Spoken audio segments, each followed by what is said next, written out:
если вообще говорить о возможностях, да, повышения доходной части бюджета, ну, если говорить о самых популярных, это повышение налоговых ставок, да, повышение неналоговых доходов, ну, либо оптимизация расходов. Когда мы говорим о повышении налоговых ставок, то здесь понятно, о чем идет речь. Это могут быть мероприятия, связанные с повышением той или иной налоговой ставки.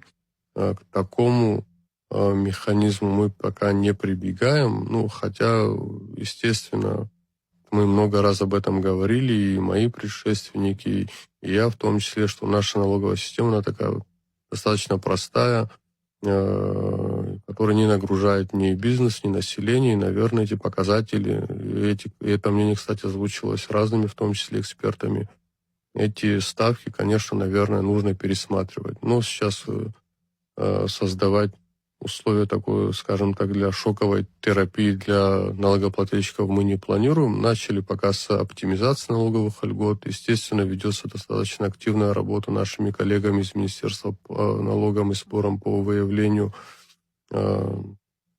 налогоплательщиков, которые находятся в таком теневом секторе. Ну, такая достаточно комплексная работа в этом направлении идет.